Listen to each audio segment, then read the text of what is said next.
आकाशवाणी जम्मू संजा खबरें च तुंदा स्वागत। पैह्ले मुक्ख खबरें कन्नै में शिवी सूरी। प्रधानमंत्री नरेंद्र मोदी होरें आखेआ जे आतंकवाद, हवाला तंत्र ते भ्रष्टाचार थमां निब्बड़ने लेई सख्त कदम चुके गे न। सूरजकुंड च गृहमंत्रियें दे चिंतन शिविर गी कीता संबोधित। संयुक्त राष्ट्र सुरक्षा काउंसल आतंकवाद रोधी कमेटी दी विशेष बैठक मुंबई च शुरू होई। विदेश मंत्री डॉ जयशंकर होरें आखेआ जे संयुक्त राष्ट्र सुरक्षा काउंसल किश मामलें च आतंकवादियें उप्पर पाबंदी लाने च असफल रेही। भारत विश्व च डिजिटल स्वास्थ्य सेवा प्रदान करने च इक अगुआ देश बनियै उभरेआ ऐ, आखेआ डॉ जितेंद्र सिंह होरें। ते बैक टू विलेज चौथे गेड़ दौरान 1100 जल शक्ति परियोजनाएं गी लागू कीते जाङन। मुक्ख सचिव डॉ मेहता होरें जल जीवन मिशन दे कम्मै गी करने च होर तेजी आनने उप्पर जोर भरेआ। ते हुन खबरें दी तफसील श्रुति खजूरिया कोल। प्रधानमंत्री नरेंद्र मोदी होरें आखेआ जे पंज प्रण गी सुशासन दा मार्गदर्शक होना लोड़चदा। हरियाणा दे सूरजकुंड च राज्यें दे गृह मंत्रियें दे 2 दिन दे चिंतन शिविर गी संबोधित करदे होई उनें आखेआ जे अमृतकाल च भारत दे विकास दी परिकल्पना गी साकार करने च पंज प्रण दी भूमिका महत्वपूर्ण होग। श्री मोदी होरें आखेआ जे संविधान मताबक कानून ते व्यवस्था हालांकि राज्यें दी जिम्मेदारी ऐ, पर इंदा सरबंध देसै दी एकता ते अखंडता कन्नै बी ऐ। श्री मोदी होरें आखेआ जे देसै गी मजबूत करने कन्नै देसै दा हर नागरिक सशक्त होग, जिसगी उनें सुशासन करार दित्ता। उनें आखेआ जे हर इक राज्य गी इस लाह् गी रींग च खड़ोते दे खीरले व्यक्ति तगर पुजाना लोड़चदा ऐ ते इसी यकीनी करने आस्तै गृहमंत्रियें दी भूमिका मती महत्वपूर्ण ऐ।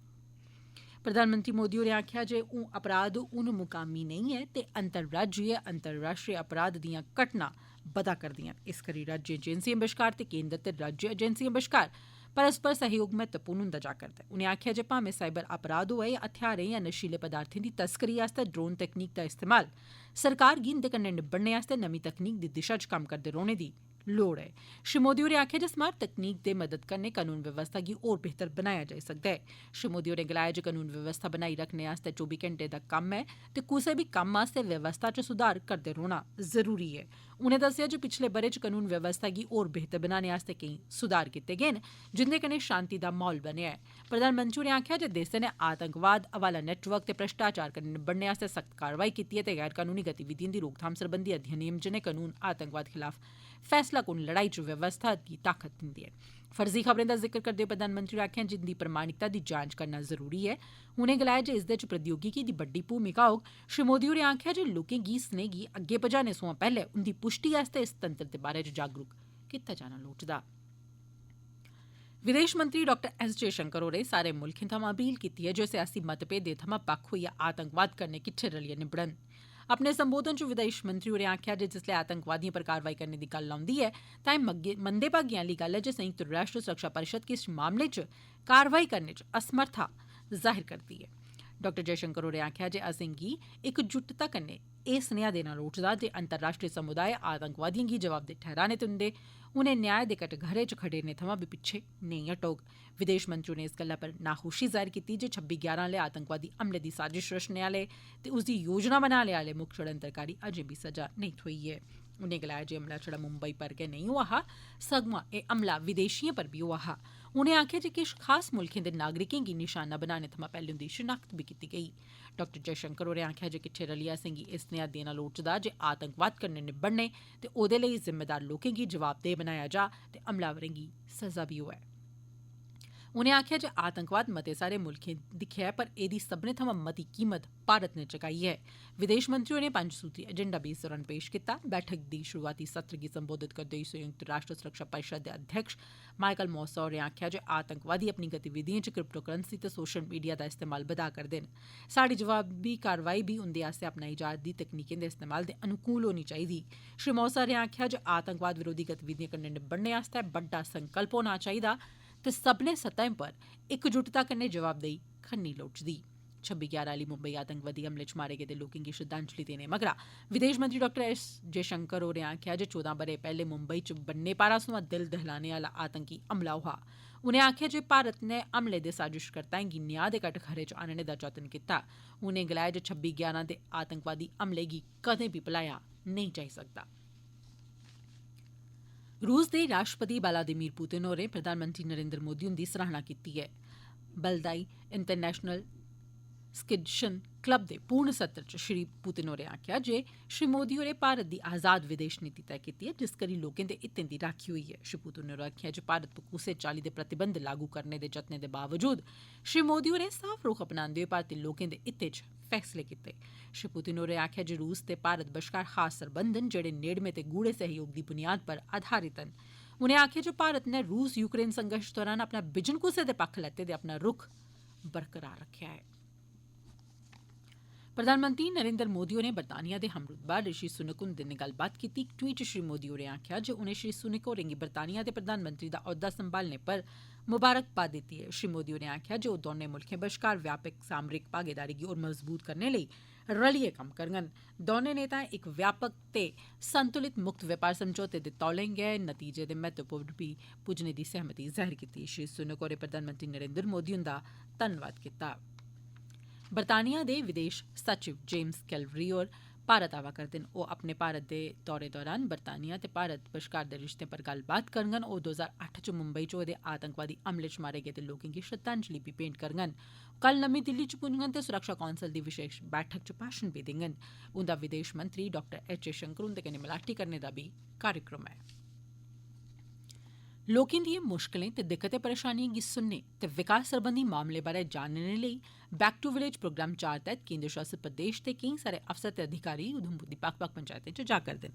ओह् उत्थै रातीं लै पंचायतें च रौह्ङन। प्रशासन ने बैक टू विलेज कार्यक्रम शुरू कीते दा ऐ। एह्दा मकसद लोकें ते प्रशासन बश्कार बित्थ गी पूरना ऐ। साढ़े जिला संवाददाता अनिल दुबे कन्नै गल्ल करदे होई बागबानी मैह्कमे दे सचिव मुश्ताक अहमद चौधरी होरें आखेआ पहले वाले हमारे बैक टू विलेजेस प्रोग्राम हुए, बैक टू विलेज 1, 2 एंड 3। अब उसमें फॉलो अप करने गवर्नमेंट ने भेजा है कि क्या जो पहले हमारे प्रोग्राम्स हुए थे उनका एज पर जो हमें डायरेक्शंस थी क्या डेवलपमेंट हुई है, नहीं हुई है, क्या काम चल रहे हैं, नहीं चल रहे हैं, क्या जो हमारे गवर्नमेंट ऑफिशियल्स हैं वो लोगों की बात सुनते हैं, नहीं सुनते हैं। जिस तरह मैं आया तो अलग अलग डिपार्टमेंट्स का रिव्यू लिया। ऑलमोस्ट सारे के सारे डिपार्टमेंट्स यहाँ आए हुए हैं। पता लगा कि डिपार्टमेंट सारे के सारे हमारे काम कर रहे हैं। कुछ लोगों की शिकायतें भी हैं, वो भी हमने नोट की। एह् खबरां तुस आकाशवाणी जम्मू परा सुना'रदे ओ। तुन बाकी दियां खबरें कन्नै शिवी सूरी। केंद्रीय मंत्री डॉक्टर जितेंद्र सिंह होरें आखेआ जे भारत विश्व च डिजिटल स्वास्थ्य सेवा प्रदान करने ताईं इक अगुआ देश बनियै उभरेआ ऐ। उनें आखेआ जे भारत डिजिटल स्वास्थ्य सरबंधी प्रधान बनोग की जे इत्थै विश्व दे बेहतर तकनीकी अमला ऐ ते विश्व च जानकारी बी मता सस्ता पौंदी ऐ।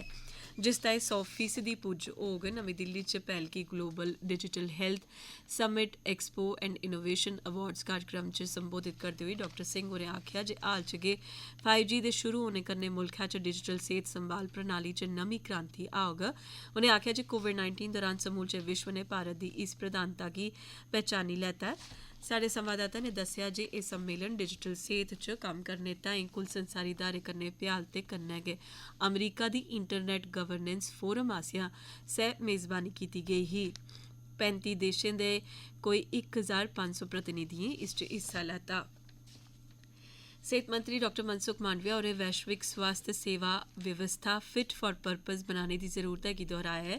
उनें आखेआ जे इस लेई सतत माली मदाद, अंतर्राष्ट्रीय स्वास्थ्य रेगुलेशन सुधार ते विश्व स्वास्थ्य संगठन, वैश्विक टीकाकरण ते प्रशिक्षण गठबंधन G7 ते G20 च अंतर्राष्ट्रीय वार्ताकार निकायें बश्कार बिजन कुसै रुकावट दे चर्चा होनी लोड़चदी ऐ। डॉक्टर मांडविया होरें अज्ज इंडोनेशिया दे बाली च दुए G20 स्वास्थ्य मंत्री स्तरीय बैठक च समापनी भाषण दित्ता। मुक्ख सचिव डॉक्टर अरुण कुमार मेहता होरें कल जम्मू दे सिविल सचिवालय च जल जीवन मिशन दी अमलावरी दा इक बैठका च अध्यक्षता करदे होई जायजा लैता। मुक्ख सचिव होरें औंदे बैक टू विलेज कार्यक्रम दौरान 1100 कम्में दी शुरुआत दा लक्ष्य तय कीता ते आखेआ जे ओह् घट्टो घट्ट 300 पंचायतें च प्रगति दा वर्चुअल ढंगै नै आपूं च निरीक्षण करोग। उनें परियोजनाएं दे महत्वपूर्ण हिस्से दी ताल करने ते हफ्ते अंदर क्रिटिकल पाथ मैथड चार्ट सौंपने गी बी आखेआ। डॉक्टर मेहता होरें आखेआ जे कम्में गी तेजिया नै करने दी जरूरत ऐ। उनें सूचना, शिक्षा ते संपर्क गतिविधियें गी शुरू करने ते हर इक जिले लेई प्रोजेक्ट मैनेजिंग यूनिट रखने उप्पर जोर भरेआ। मुक्ख सचिव होरें हर घर नल से जल योजना दी सफल अमलावरी ताईं हर संभव प्रयास करने उप्पर जोर भरेआ ते पानी दे मयार दी असरदार तरीके नै जांच पड़ताल दा आह्वान कीता।